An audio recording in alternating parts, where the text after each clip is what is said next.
Je suis donc allé voir du côté des protestants. Les chrétiens, catholiques et protestants s'opposent aux vaudouisants qu'ils considèrent polythéistes, c'est-à-dire adorant plusieurs dieux à la fois.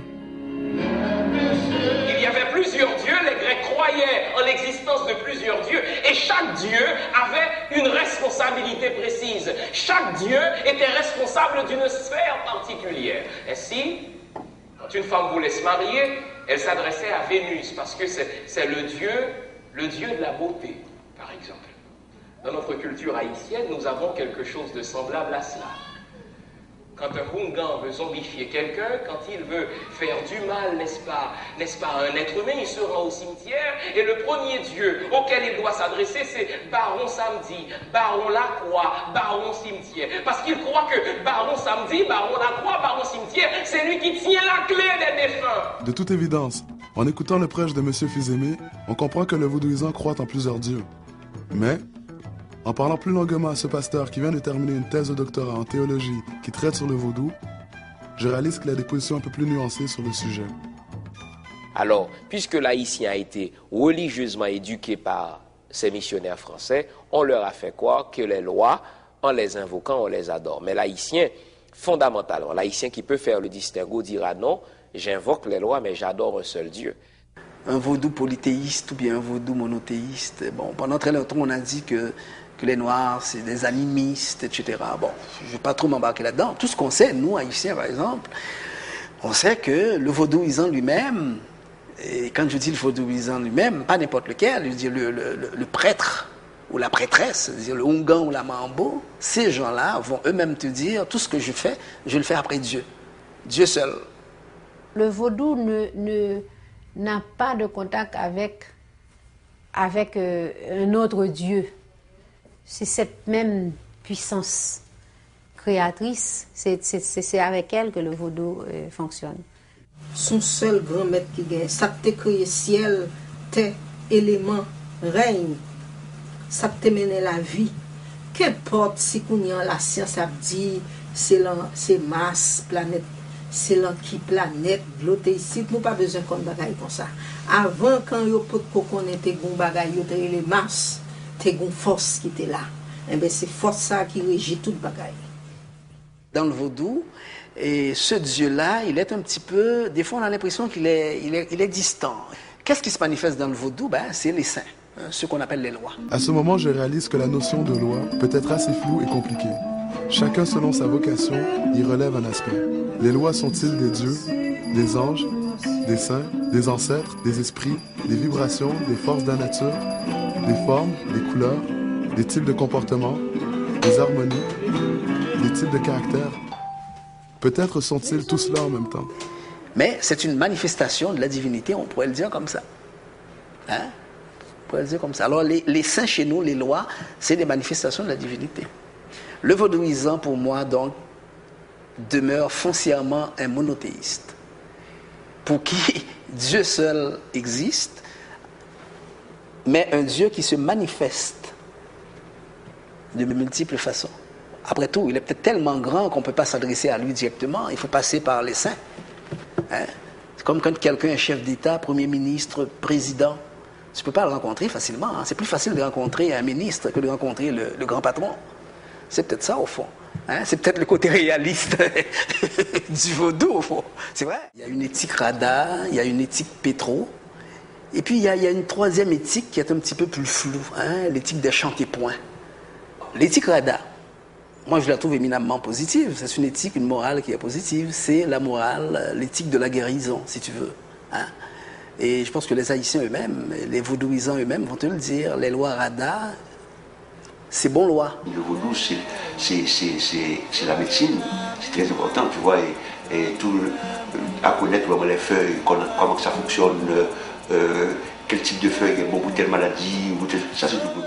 Nous avons établi des projets que nous présentons dans des correspondances avec des ministères, soit de l'éducation nationale, soit de l'alphabétisation, soit au ministère de l'Environnement, sur le projet à mettre en place un réseau médecine-feuille, réseau médecine-feuille pour la valorisation, la commercialisation des plantes médicinales, pour la recherche phytogénétique, phytothérapeutique, pour permettre que ces éléments de ces feuilles en les combinant dans la recherche avec le savoir vaudou, le savoir traditionnel, combiné avec le savoir scientifique actuel des médecins, de la médecine, des facultés de recherche, puissent établir des remèdes qui puissent aider au sida, qui puissent aider à beaucoup de maux, de maladies, pas seulement en Haïti, mais dans le monde.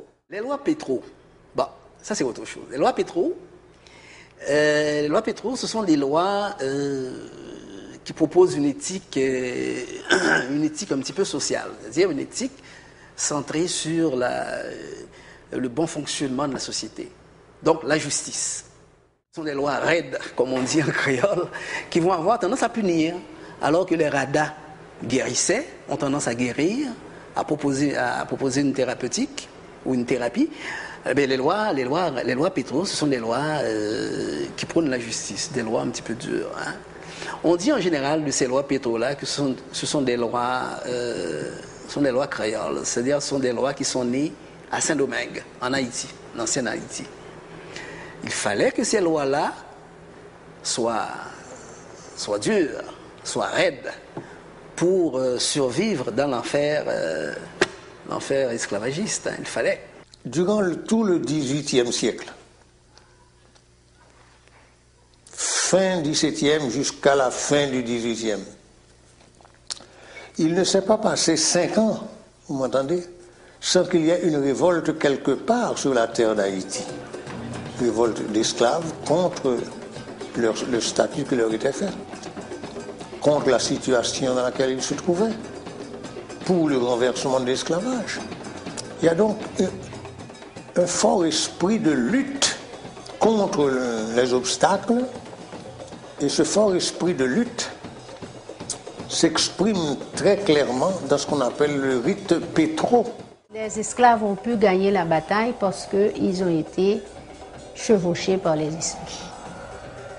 Ce sont les esprits qui ont pris chair et qui ont combattu et qui ont créé la nation haïtienne. Il y a une troisième éthique qui est un petit peu plus floue, hein, l'éthique des chantés-points.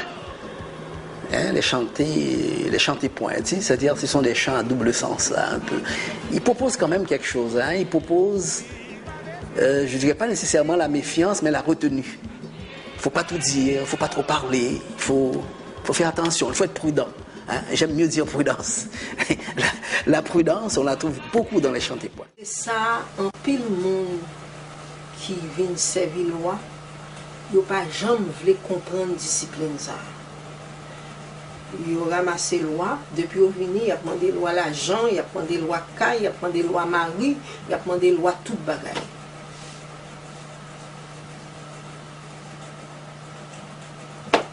Avant pour nous bailler petite carré nous bagaille, il faut nous ouais s'il mérite et si la marché dans ligne grand mètre, s'il dans chemin grand mètre. Tout ce qu'on fait depuis l'indépendance d'Haïti, c'est de copier les autres. Hein. On les copie du point de vue politique. Qu'est-ce qu'on a comme système? On a un système présidentiel. On sait de ce que ça vient. Du point de vue économique, ben, c'est la Banque mondiale. La Banque mondiale, on sait ce que c'est. On nous dicte quoi faire finalement. Hein? On nous dicte quoi faire. Alors, moi j'ai comme prétention donc que le jour où l'haïtien va s'asseoir et acceptera de trouver dans son fond religieux des éléments à caractère économique ou à caractère politique, et non seulement de les trouver mais de les appliquer, ben moi je pense que ce jour-là, on aura fait un grand pas. On aura fait un très très très grand pas dans le pays d'Haïti. Mais pour le moment, il faut en parler de façon rationnelle, scientifique, en parler clairement comme ça. Aujourd'hui, déraciner, déporter de notre pays, pratiquer notre réalité est devenu péché. Vaudou communicateur, vaudou guérisseur, vaudou d'union. Mais face à l'oppression, cette religion pratiquée depuis des temps ancestraux s'est transformée. S'est transformée en vaudou rassembleur, militant et libérateur. Qu'est-ce que j'en sais? J'accepte ou je renie? J'ai honte ou j'en suis fière? Je ne pourrais vous dire. Qu'est-ce que je sais? c'est que le vaudou fait partie de nous et que rien ne pourra l'effacer.